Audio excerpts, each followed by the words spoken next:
All right, well, good afternoon, everyone. It is good to see you. It won't be long, I'll be able to say good morning again, right? We're just still not used to saying good afternoon, but we'll be able to say welcome home, and then I'll be able to greet you with a good morning. And by the way, welcome to the first Sunday in 2018, which is really good news because you have perfect attendance for the year. You're 1 for 1. But I still get excited about a new year. Does anybody else? If you don't, I'm not asking you to raise your hand, but I still get motivation from the turning of a calendar to know that I get to go in a new year. Does anybody else find motivation in just getting to begin again? Anybody else? Right? See, here's what's funny, because I'm a realist. And a realist says, well, you've set resolutions and goals and objectives and how you wanted to be for all those years and you failed, so why even do it, right? So the realist says, don't do that. But at the same time, there is something inside of me. I'm a visionary that just says, this is what could be in life. There's something inside of me that says, if you're going to spend time on this earth, God has given you a temporary space on His timeline, then why would you ever want to settle for anything less than His best? And there's just something that arises within me. Even though I know I have tried and failed again, I would rather try and fail than never even try at all. And just say, you know what, God, maybe this is the year that I'll connect the dots. And maybe this is the year that everything will come together. So the realist, tells me, just you're gonna revision. So at the same time, if you're going to revision, then you better revise. Meaning you're going to have to change something about you to get to where you want to go. Meaning I'm going to have to experience some true, deep, honest introspection. It says, Reggie, where are you in your heart? What are you hiding? What are you not hiding? Where's the inside of you different than the persona that you project? I have to really dig down and do some examination and be honest with it. Have enough guts and courage to confront the things in my life that I don't like. Because change isn't going to happen until you're honest enough and bold enough and courageous enough to really do some introspection. But after that happens, in light of where you want to go, you have to say, what are the routines and schedules and the habits that I have to perform on a consistent basis that will get me to where I want to go? Because we all know this, the results that we're getting right now are the results, we're getting those results for a certain reason. Our lives are perfectly designed to give us the results that we're getting. We have structured it accordingly. And I see people every year and say, well, 2018 is going to be the year. It's going to be the year. Like magically, it's going to be the year because there was a changing of a date. And we all know that that's not a variable that changes things for us. It may provide temporary motivation, but truly it doesn't change everything, because listen to last year. Last year we're at the same, not here, but you're at the beginning of a year. Who would have ever imagined that we'd have experienced some of the things that we experienced in 2017? And you know what reality says? In 2019, when I'm standing here, we'll be saying the same thing. Who would have ever thought certain things would have happened? The changing of a year doesn't stop people in my family from getting sick. Are people in my family from passing away? Are people offending me? It doesn't take away. So the variable isn't, is the year going to change? Or even the variable isn't what happens outside of me. The variable about where you're going to be a year from now is what happens inside of you. Not what happens outside of you. Once again, our lives are perfectly designed to give us the results that we're getting. Have you ever had anybody tell you, so you know what, I just don't get any breaks in my life. I'd never get any breaks. Or I don't know why I'm in so much debt. Or I don't know why people don't trust me. I don't know why I can't keep a relationship. And you're thinking as they're telling you, I know exactly why. Because your life is perfectly designed to give you those results. I've seen you live the life, and I could have told you in advance you were headed for that destination. Because our lives are perfectly designed to give us those results. So if we aren't satisfied with the results that we're getting, or we want to go to another level or next level, then we just simply have to change what we're doing. And if you ever want to get a heads up on where you're going to be in a month or 2 or a year or 4 years from now, if you want to know the reservations that you're making for the destination that you're going, right now, all you have to do is look at where you've been the past week and what you're doing now. because the direction that you're headed will always determine the destination that you get to. That's just a simple principle to know that if you want to go west, if you want to go to San Antonio, it doesn't matter how well-intentioned you are. If you get on I-10 East headed to Baton Rouge, it doesn't matter the intentions. You're on the wrong path. So if you want to know where are you going, what were your habits? What were you filling your mind with last week? What were your disciplines? What were the people you surrounded yourself with? What was the conversation you had? Because that shows you the direction you're going, and the direction that you're going will show you the destination that you're going to eventually end up at. So we have to deliberately place ourselves on paths. It's called, in secular or terminology, I've read it as saying we have to shape our path. Meaning you have to do what you can. You've got the big idea, the intentions, the goals, the resolutions, but you know you're not just going to get there. What path is going to facilitate or be the catalyst that will present you or point you that direction? For example, every year it seems like I have the same list, right? I got this. All I have to do is go back from last year. I don't even have to write anything. Here's my objectives from last year. Here's my objectives this year. And so one of those things that's been probably for 20 years is that I want at least 8 glasses or cups of H2O of water a day. I just think it'd help me be more healthy, and that's what I've been pushed to do. But that's just not going to happen. So I want to think about what can I do on shaping my path to help me get 8 cups of water a day. And then I was thinking, well, just go buy a lot of water, like a lot of water. And then in the car where the cup holder is, put water there every single morning, or every single night, so that when you get in the car in the morning, it's there, right? And so you're driving, and all you do is just sip on water. And put it at your office desk, and put it in your gym bag, and wherever you are, just keep those places stocked with water. That's shaping the path. It doesn't mean that I'm naturally going to drink the water, but it gives me a better chance at reaching that goal. So there's a lot of little tricks like that we play on ourselves. Like if you want to go running, you go buy a new pair of shoes, because everybody likes to wear a new pair of shoes, and put those pair of shoes by the edge of the end of the bed, so that when you wake up in the morning, you see that. It's a little more motivation. If you sleep in or hit snooze 7 or 8 times, then put your cell phone like across the room, so that you have to get up and actually turn that thing off, and you won't, it may wake you up. Or if you want to eat less, then eat on a salad plate. You were not going to eat on anything else. You stack that thing up like that, it's like I'm going to get my food on a salad plate or not. But it's just like shaping your path. It's deliberate intention. I hope that you are always growing. I hope that your heart is always expanding, enlarging in its ability to know God and see God. I hope next year at this time, you go, my God is bigger, not because He's gotten any bigger, but because you've gotten closer. I'm more in love. I have more reverence for God than I ever have. I hope that your heart expands all the time. And I hope that your heart expands for people as well. That your compassion and your ability to love and forgive, speak truth, be a friend to, I hope that grows. I want Praise Church to be a place that's constantly leading you down a path that leads to heart transformation. And I'm going to tell you, our staff will always work really hard and give a lot of thought to consider, how do we lead people down a path? Not a behavior modification of just a few tweaks in there. No, but how do you have real, true heart transformation? We look back, and Harvey brought a lot of heartache, with a lot of loss of tangible things that you could touch. And many of you guys experienced that. But at the same time, Harvey brought us a lot of valuable blessings, a lot of things that would be called intangibles. It allowed me to gain a new perspective on life, on faith itself, on the church. And if I would not have had Harvey happen to me or gone through it, I probably would have never had these perspectives. I've seen God provide for individuals in churches in ways that has simply grown my faith, and I don't want to ever go back.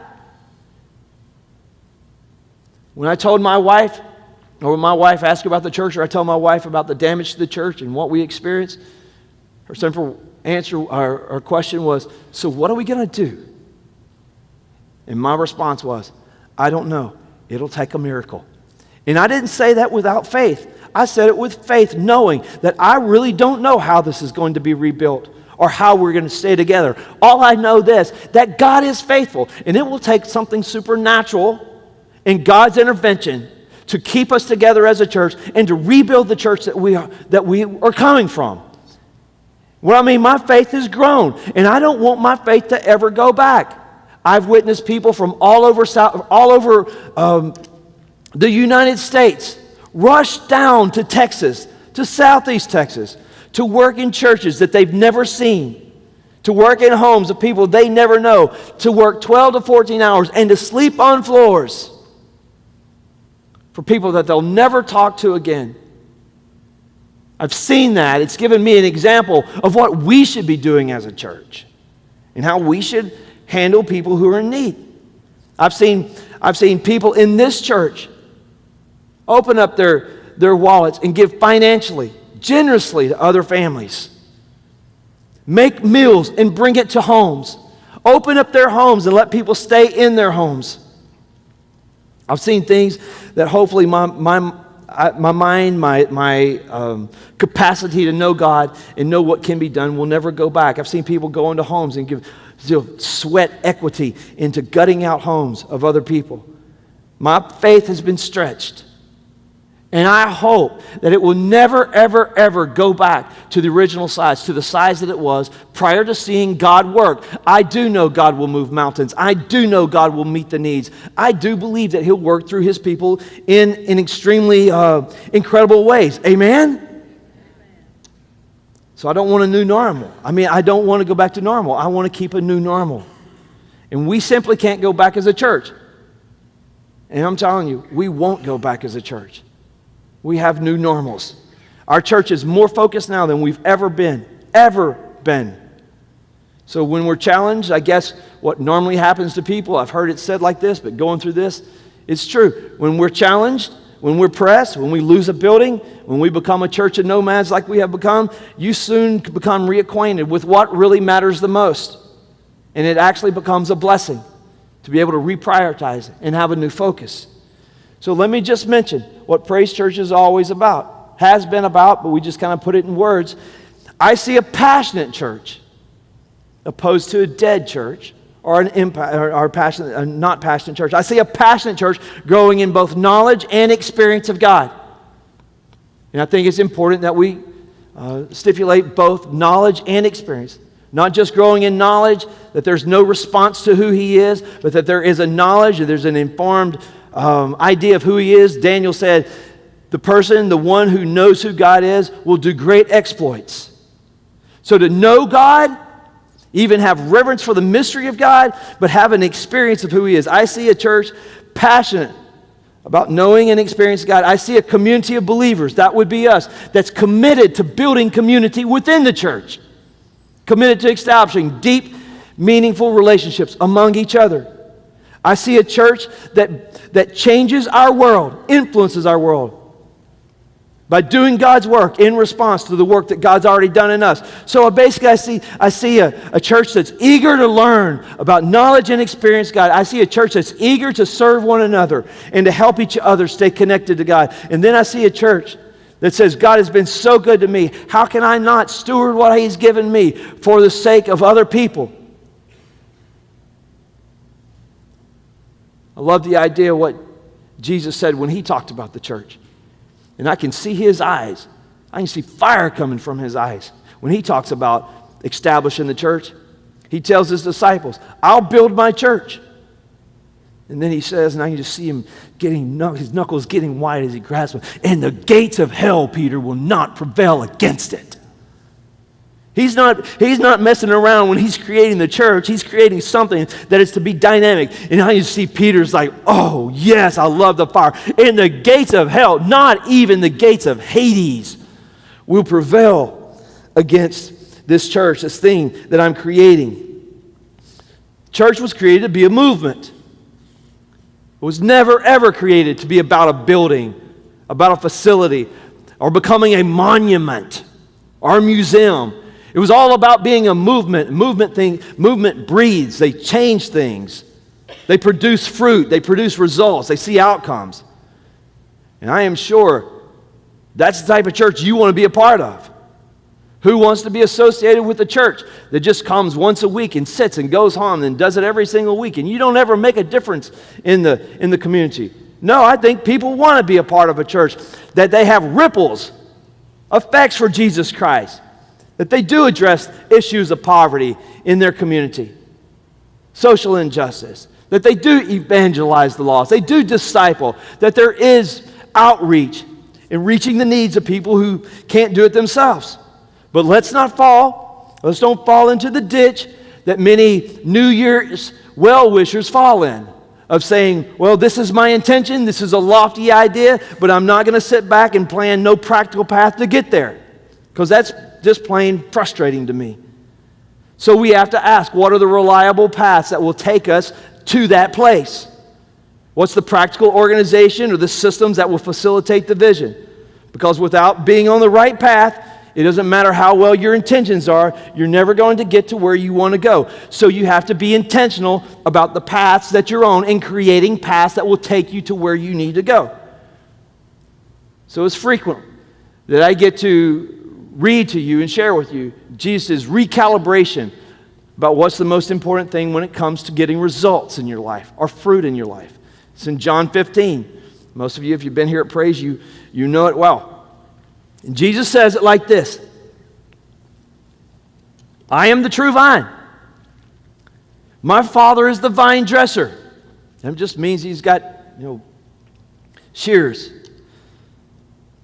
Every branch in me that does not bear fruit, he takes it away. Every branch that does bear fruit, he prunes, that it may bear more fruit. Verse 3, already you are clean because of the word that I have spoken to you. Then he says, abide in me, and I in you, as the branch cannot bear fruit by itself unless it abides in the vine. And we go, yes. Neither can you unless you abide in me. I am the vine, you are the branches. Whoever abides in me and I in him, he it is that will bear much fruit. And then he says, from apart from me, you can do what? Say it with me. Yeah, so apart from me, you can do nothing. And then verse 8, he says, by this, fruit production, my Father is glorified. He's saying by this, by you doing this, God gets the glory. He gets honor, that you bear much fruit, and then you will actually prove, show yourself, demonstrate yourself that you actually follow me, that you're actually my disciples. So there's three people. There's a vine dresser, that would be God. Vine dresser, the gardener, that would be God. Then you have Jesus, he's the vine. Or you could think about just the trunk itself. And then Jesus says, and the followers are the branches. So Jesus employs a metaphor to let us get a grip on how is it, what's our role in fruit production. And he wants to know, here's God's role in fruit production, here's my role. Jesus said, here's my role in fruit production, and here's your role in fruit production. But we get lost in verse 8. All the time. I don't care how many times I preach on this. I get lost in verse 8 all the time. Somehow, by default, I just drift back in thinking that it is my responsibility to make all these changes to my life and produce the fruit that I have no ability of producing. So verse 8 says, this is how my Father is glorified, that you bear much fruit. Yeah. And I'm like, yeah, because we're driven people. That's how we get attention, right? That's how we get our encouragement. That's how we get people to look at us. We make results. We do things that the average people can't do, and we stand out. People go, oh, look at you. How'd you do that? We get so enamored with producing fruit. It says, that's how my Father is glorified, that you produce fruit and you prove to be my disciples. And yeah, we want to do that. We're actually socialized into doing that. We're rewarded for doing good things. And so it just becomes in us. If we want good things to happen to us, Pavlov's dogs aren't the only ones that can learn like that. We can learn like that too. So you reward me, and I'll keep doing what gives me the rewards. But we have to remember, it's not about really verse 8 as much as it is about verse 5. Let me read it again. I am the vine, Jesus says. This is from Jesus. I am the vine. You are the branches. Whoever abides in me, and I in him, that's the one that's going to bear much fruit. Because apart from me, you can't do jack. You can't do anything. You can't do nothing. And he's just clarifying for us, just basically saying, and he's not saying in these terms, if the branch isn't connected to the trunk of the tree, there's no way it could bear fruit. And we go, genius. We go home, a branch is on the ground. Eventually, if it has green leaves on it, those leaves will turn brown, never to return to being green again. Never to produce fruit. And we just say, oh, let's just take it to the pile. Let's run the lawnmower over it because that branch is gone. It's disconnected from the tree. It'll never produce fruit anymore. And we go, oh, that makes so much sense. No matter how hard that branch tries, if it's disconnected, it'll never be able to produce fruit because it doesn't have the ability. It's not connected to something that has the nutrients that will keep it or sustain it, keep it alive. Now, I'm not saying we shouldn't envision fruit. Again, I'm driven by vision. But what could be? I'm not saying we shouldn't want fruit. I'm just saying Jesus here does us a favor by clarifying where our effort should be. That's not on fruit production, it's on staying connected. Because if we're not connected, we will never ever be able to produce fruit. And once again, we're just socialized to focus on the wrong end of the branch. Think about a branch. You've got two ends to the branch. One that connects to the vine or to the trunk. Usually goes up like that. And the other side is what has the leaves on it, or the fruit. And if we're honest, we spend most of our time over here trying to push out leaves and fruit. How can I love that person? They are so difficult to love. How do I love people who don't love me? How do I respond to people nicely when they offend me? How can I deal with this temptation? How can I have joy right now in this situation? Things have really collapsed on me. How can I have joy? And we're working on all this fruit like love, peace, patience. How can I be patient when God's not working? And we're just trying to push out fruit. But what if you're disconnected from the vine? It doesn't matter how much you try. Okay, I'm going to walk past her and I'm going to smile at her. That don't matter. You're going to smile at her outwardly and inwardly hate her. What's going to be true heart transformation? And Jesus is saying, here's not the believer's focus, isn't here. I mean, every time I talk about this, every time I read it, it just goes, oh, why can't I just live this way? He said, don't worry about the fruit production. He said, worry about connecting to me. Because there's scriptures like this, he who abides in me will live in perfect peace. Trust in me with all your heart, lean not to your own understanding, all your ways acknowledge me. I'll direct your paths. I'll give you the fruit. You want joy? Meet with me. Talk with me. Fellowship with me. Because if you'll stay connected, you're going to see something. You're going to be like, I don't know how I can love this person. I don't know why I shouldn't love this person. But I don't know where this is coming. Yeah, you know exactly where it's coming from. You want to forgive someone? You want to forgive someone that's done you extremely wrong? The only way you can do it is to go back and connect to Christ and the love that he's given you when you did him extremely wrong. It's that connection that gives us the ability to do things that we never can do on our own. And this is like something that we've talked about this many times before. But during Harvey, as we sit back and we're working and we're gutting out the church and we're thinking and seeing 80-something families from our church, over 300-400 people from our church, just struggling. I taught our staff, it's the best thing that we can do. Yeah, I want us to get in the homes. I want us to do as much as we can. But the best thing we can do is help them stay connected to their God. Because if they're connected, they're going to trust God. They're going to see God. The best thing that we can do is go there and just remind them, God hasn't forgotten you. God hasn't abandoned you. Don't abandon your church. Don't abandon meeting together so that you can stay connected to God. Because if you get disconnected from God, the fruit is going to be ugly. We've all seen it in our life where we were disconnected and we started having things come in our minds and out of our mouths and in our hearts that we never thought could happen to us. We just simply can't afford not being connected to a source that feeds us, that is greater than ourselves. So I just want us as a church to stay connected. Not everyone, but many times the common question after I speak on John 15 then is, how do you stay connected? And I think we reflect on that. We say, well, disciplines help us do that. It's like prayer, Bible study. It's not like those things you have to do. It's the things you want to do so that it keeps you connected where your faith is strong and you keep seeing God with clarity and in His bigness. But here's where I want to focus today, because one of the big things, I would say, I can't stress it enough, I mean, if you're a part of Praise, you're about to hear the thing that just drives us. This is what we'll be about. And the reason why is I think we've been tried and tested, and this thing we were way on this way before Harvey. Harvey just confirmed that we needed to go this direction. We were there for many, many years. I'm talking many years prior to, but we just kept perfecting it. We were about to perfect it big when Harvey came, and then we couldn't do small groups. But we've had time to look at it and go, oh my goodness, it's just confirming it. Now, let me just start with Hebrews 10. It says, therefore, brothers, and you're not going to understand a lot of this if you don't know a lot of Old Testament customs, but it's okay at the end. You'll still get the idea.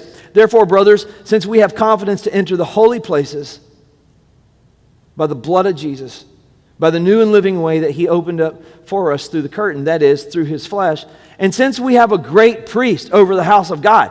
Now, what he's saying is, since now Jesus has done what he's done, we can go into the Holy Holies ourselves. We can get cleansed ourselves. We don't have to have people represented. He says, since that's happened to us, now let us draw near with a true heart in full assurance of faith. Our hearts are sprinkled clean from an evil conscience, and our bodies are washed with pure water. Then he says, let's hold fast the confession of our faith without wavering. Let's hold fast to what we say we believe in. And let's don't waver. Let's don't go to the left or the right on this. For he who promised is faithful. Let us consider how to stir up one another to love and good works, not neglecting to meet together as in the habit of some, but encouraging one another, and all the more as you see the day drawing near. Now here's the change in thought, because you look at John 15 about staying connected, and you look at this about spurring one another on and encouraging one another.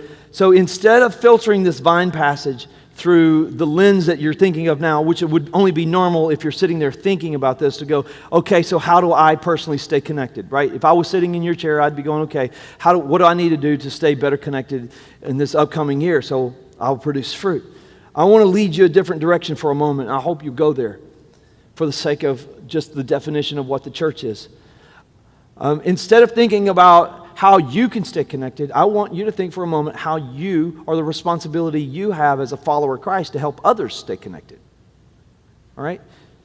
Because that's what Hebrews is talking about, where it says, let us consider how we may spur one another on or stir one another up. Let us consider how we can encourage one another, right? It's never from the perspective of saying, okay, here I am, the writer of Hebrews, saying, okay, I'm looking at how you can stir me up. No, the writer is saying, hey, I want you to consider. And he actually says, let us consider. So if I would say right now, hey guys, we've changed directions on the rebuild, so I want you to consider this. And so basically I've just set you up to say, okay, I'm going to throw something out and we're all going to think about it for a moment. You see what the author is doing? He said, let us consider. Let us give some thought. Let's just don't come and do something and just go on a whim. Let's consider. Let's really think this through. Let us consider how we can stir one another up. What he's saying is, I want you right now, wherever you are, to think about how you can help your brother and sister over here that you don't even know. I want you to think about it. Because you have joined a family, and now you have brothers and sisters that you worship with that you don't even know. Now let's consider how you're going to spur them on to good works and good deeds. And I want you to consider how you're going to encourage them as well. And there's a lot of other biblical passages that talk about your responsibility as a follower of Christ and the other person, how you're to help them. You know, most of the angle we're taking is how's someone going to help me? But listen to this, there's a lot of one another scriptures, and we're going to talk about those next week. But it's like, bear one another's burdens. Did you know that? That's your responsibility as a follower of Christ, to bear the burdens of your brothers and sisters. Have you ever bore the burden of somebody else? What does that look like? Think about it. That's what he's saying. Think about it. I know in Harvey, you know what some of that was? Bearing the burden was just showing up. Saying I can help. People bore my burdens by showing up at my house, canoeing to my house with implements in their hands and said, let's go, let's get the carpet out. On the day of it, we were flooded. That's bearing the burdens. I had a big burden. It was just me at the house. And they were bearing my burdens. But I'm not talking about just for Harvey. I'm just talking about what does it look like for you to bear somebody's burdens? Are you doing it? That's what it is to be a brother and sister. It says encourage one another. You know what encourages is? Let's speak let me speak to you so that when you leave, you have greater courage. Let me put courage inside of you. How are we doing that? And here's what the American church is too known for. And if you've been to church, you know this is. We don't see a whole lot of this going on. Or if it's happening, it's only happening in a small group of people in the church. No, this isn't for a certain section in the church. This is for anybody that calls themselves a part of the church. That when you join the church, when you accept God as your Savior, Jesus is your Savior, you're justified with God, you've become a part of the church, which now you are officially responsible for stirring one another up, spurring on good deeds, encouraging one another, sharpening one another as iron sharpens iron, serving one another. That's why all these other one another's are in the Bible. It tells us how I am to respond to you. That I am to go when I see you loaded down and to say, hey, I can't carry all of your burden, but maybe I can take 10 pounds off your shoulders and I can put it right here on mine. And maybe somebody else could come along. But it's your responsibility to do that for somebody else. So I don't want, as a church, that's not to ever give consideration to how that is actually going to happen. Because he talks about it's our brothers and sisters. So that's being part of a church. That's, you think about a church like that, where those inside the church that will bear one another's burdens, encourage one another, serve one another, do all that one another. That's the type of church that Jesus said, and the gates of hell will not prevail against it. You know why the gates of hell will not prevail against it? Because you got a lot of people fighting towards an end. You don't have just one person taking it on. I mean, that's the church where the gates of hell will not prevail against the marriages in the church. That's the type of church where the gates of hell will not prevail against the parenting and raising children in the church. That's where the gates of hell will not prevail on the moral practices of the people inside the church. It's a community of believers. It's a community of believers that are committed to building community.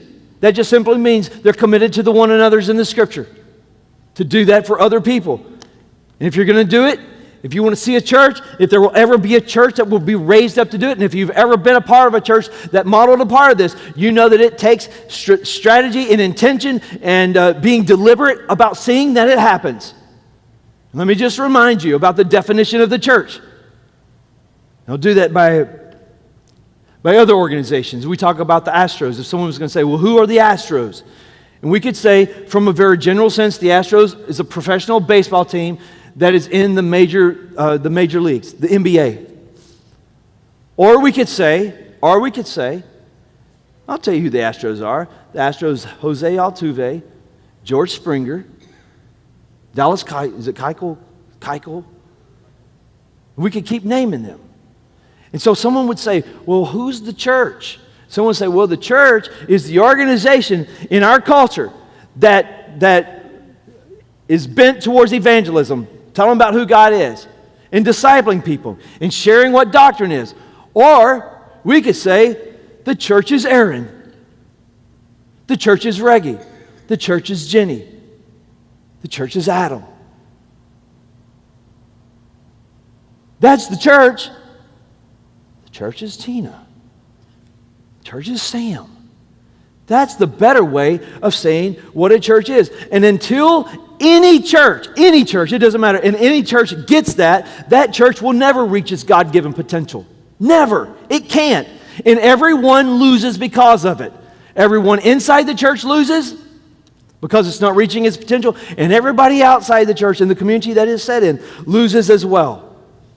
So, in a church where people get it, because people are the church, they say, everyone serves. I serve because I'm the church. I give financially because I'm the church. I am committed to building relationships with the purpose of pointing people towards Jesus because I'm a part of the church. As important as it is, as others in this church to come alongside you, it is just as important and as a part of the equation that you come alongside other people and help in their discipleship process as well. I wish that the church would become more interested talking about the big church in creating God-fearing, sin-hating, human being-loving people over just creating a larger church.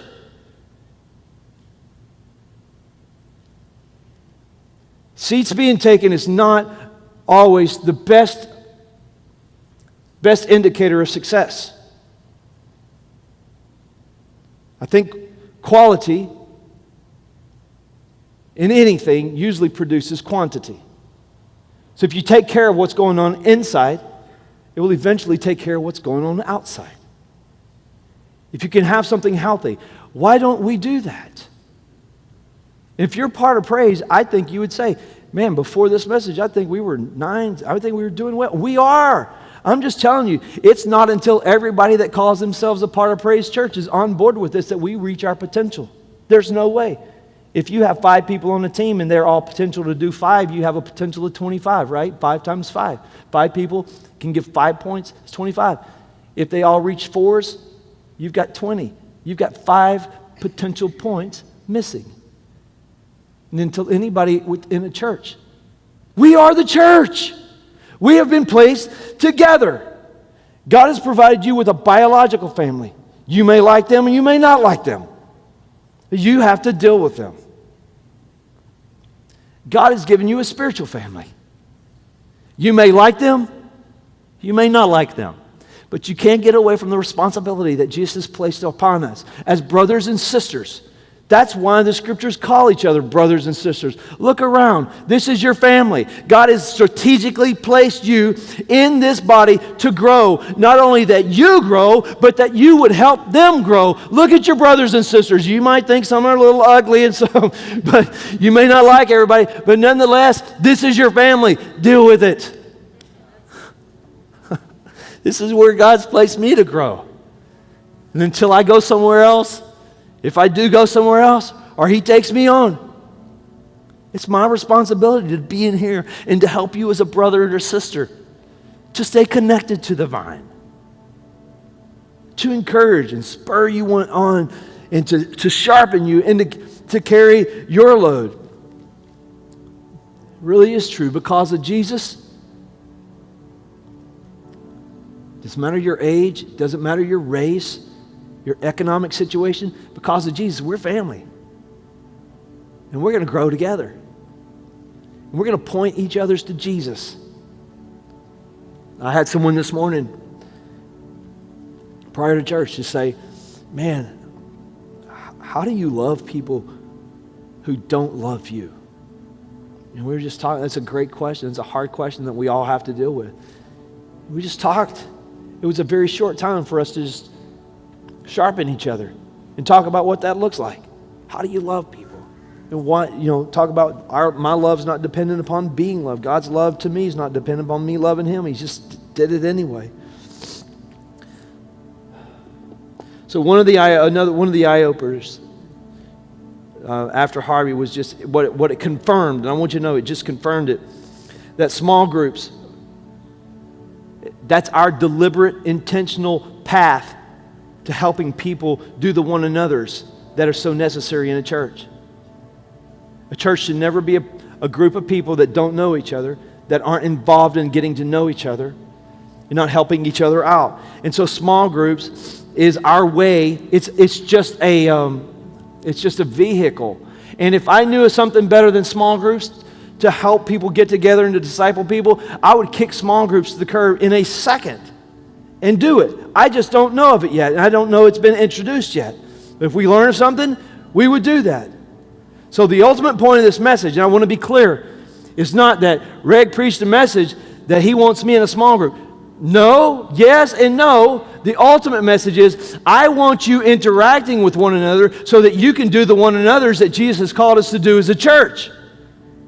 And that's not going to happen by coming in here on a Sunday morning or Sunday afternoon, rushing in, and you had to wait in line today because that first service was generally overcrowded, and you rush in and you got to rush out. That's not one anothering. We can't one another in that time. So when are we going to one another? Well, if you're going to do it, we're going to have to be intentional. You're not too busy. We find time to do the things that we need to do. You're not too busy. Your fears aren't too great. Your social apprehensions aren't too great. So the quest is The ultimate goal is to put you on a path that will grow you. Instead of just saying, okay, it's a new year, we want to do this. This is where I want to go. So no, think about a path that will take you there.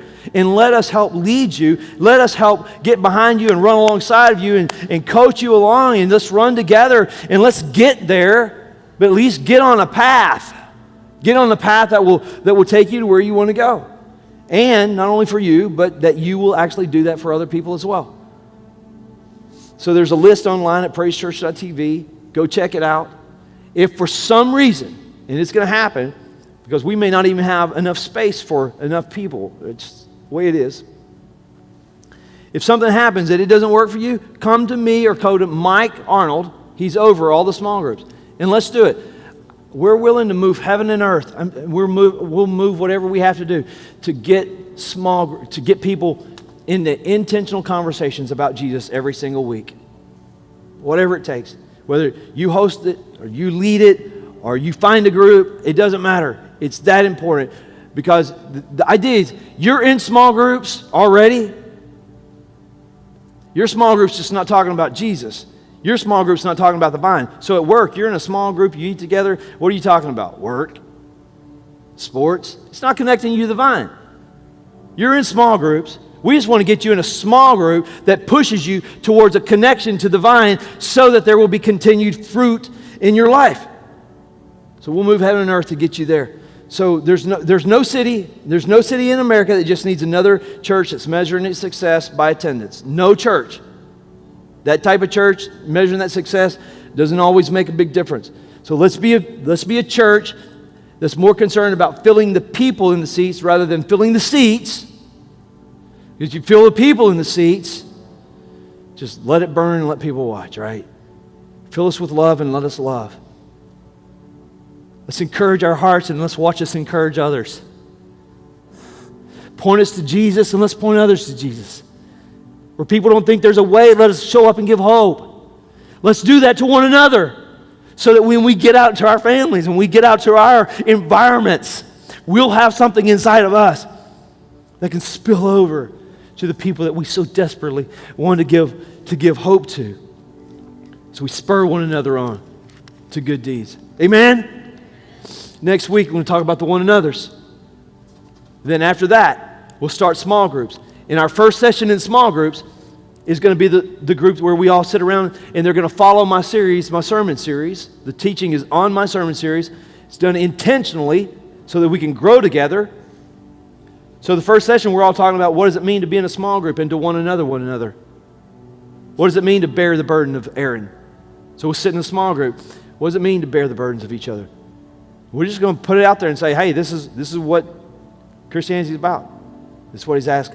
And then the next 7 weeks, which is the end, will take us to the end of the semester, I'm going to be leading a series that we'll follow, and it's simply going to be called God. And we're going to look into the mystery of this person that we call God. Not try to answer all the questions, just try to increase the mystery of who this person is. And talk about that as a small group together. And try to just study it from all different angles. All right.